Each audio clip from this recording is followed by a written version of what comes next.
माया क्या है? माया कोई धन से नहीं है, वह 5 विकारों से है। काम, क्रोध, लोभ, मद, मोह। ये सभी के पास है, चाहे कोई छोटा हो या बड़ा, अमीर हो या गरीब। माया का होना भी जरूरी है, क्योंकि संसार में जीवन इनके बिना जीना नहीं है। माया जरूर से ज़्यादा बढ़ जाती है तो जीवन के लिए दुखदायी होती है। इन 5 विकारों को बस इतना ही रखना चाहिए जितने में सांसारिक जीवन चलता रहे। भगवान कृष्ण ने भी अर्जुन से कहा कि मोह छोड़कर युद्ध करो, लेकिन अर्जुन अपने परिवारजनों के मोह में फंस गए थे कि कैसे उनको मारूं। ऐसे ही भगवान राम ने रावण को बार बार संदेश भेजकर समझाया कि युद्ध मत कर, लेकिन रावण नहीं माना और अंत में भगवान राम ने रावण के अत्याचारों को देखकर क्रोधवश होकर उसको जीवन से मुक्त कर दिया। ऐसे ही लोभ के बारे में बाली ने सुग्रीव को भगाकर सब राज्य पर कब्जा कर लिया और उसने ये नहीं सोचा कि आधा राज्य उसका भी है। यहाँ पर उसने लोभ किया और इसके ज़्यादा बढ़ने से अपने जीवन की हानि हुई कि उसकी मृत्यु भगवान राम ने कर दी। ऐसे ही कैकेयी ने राज्य का लोभ किया तो पति और राज्य दोनों की हानि हुई, लेकिन भरत ने राज्य का लोभ न करके अपने कर्तव्य का ध्यान रखा तो उनके जीवन की कोई हानि नहीं। उसी प्रकार राजा दशरथ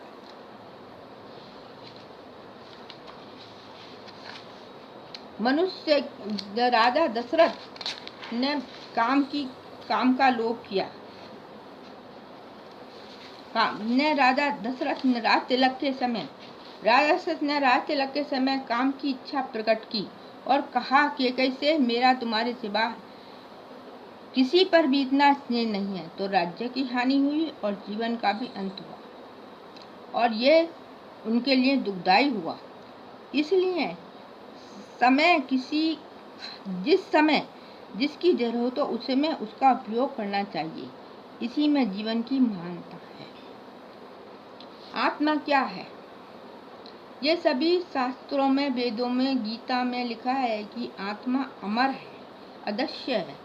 ये कथन सही है, परंतु जब आपको मन में बुरे विचार आते हैं तो ये पापी मन है और मनुष्य इन पर चलने लगे तो पापी हो जाता है। और जब मनुष्य के मन में बुरे विचार आते हैं तो अंदर से उन विचारों को दूर करने के लिए अच्छे विचार आते हैं, तो ये अच्छे विचारों का आना ही आत्मा है। जो मनुष्य इन अच्छे विचारों पर चलते हैं तो उनको शांति मिलती है, सज्जन पुरुष बनते हैं और उनकी आत्मा अमर हो जाती है।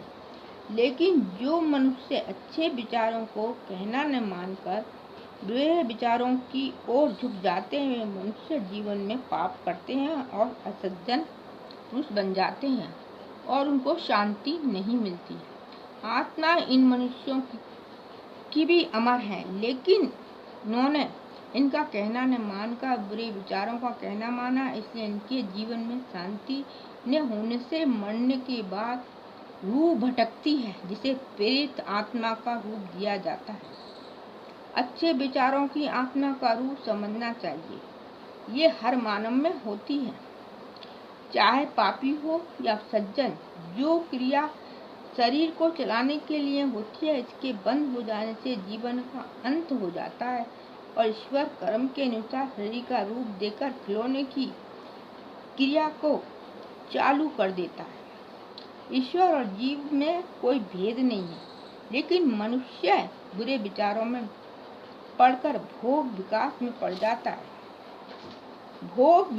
पड़ जाता है और ईश्वर अच्छे विचारों का घर है, जिस पर उनका कोई रंग नहीं चलता। बस दोनों में इतना अंतर है, ये ईश्वर सब में विद्यमान है, बस इस पर संसार के बंधनों का आवरण चढ़ा रहता है। ईश्वर कण कण में विराजमान है, चाहे कहीं भी ईश्वर की आराधना कर ली जाए, परंतु मंदिर की स्थापना इसलिए की जाती है क्योंकि वहाँ पर मनुष्य ईश्वर की आराधना एकाग्र मन से कर सकता है। आराधना आराधना हर एक जगह की जा सकती है, लेकिन वहाँ ध्यान एकाग्र नहीं हो सकता। इसलिए मंदिर को पवित्र मानकर मूर्ति में उनका रूप देखकर ध्यान एकाग्र करने के लिए स्थापना करते हैं, जिससे मनुष्य ईश्वर की मूर्ति को देखकर उसमें ध्यान लगाकर लीन हो सके। घरों में भी लोग एक अलग से इसकी स्थापना करते हैं, जिससे वहाँ पर कुछ देर के लिए ईश्वर की आराधना में लीन हो सके। जैसे कि भरत ने राम की खड़ाओं को ही राम माना और उन्हीं में ध्यान एकाग्र करके राज्य चलाया, ऐसे ही मीरा ने कृष्ण की मूर्ति में ध्यान लगा करके कि साक्षात कृष्ण जान लिया, उसमें लीन हो गई। इसलिए ध्यान का करने के लिए सत्संग और मंदिर में जरूर जाना चाहिए। वैसे ईश्वर सर्वव्यापी है। गुरु कैसा हो? गुरु बनाए बिना शिक्षा पूरी नहीं होती है, इसलिए जीवन में गुरु बनाना जरूरी है।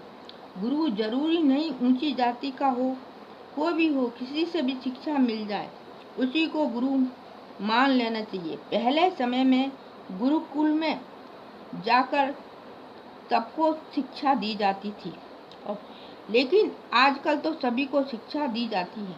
अगर मिट्टी की मूर्ति को गुरु का रूप न देकर शिक्षा प्राप्त की जाए, मिट्टी की मूर्ति को गुरु का रूप देकर शिक्षा प्राप्त की जाए तो इससे भी जीवन में श्रेष्ठता होती है। जैसे एकलव्य ने गुरु द्रोणाचार्य की मूर्ति बनाकर शिक्षा प्राप्त की थी।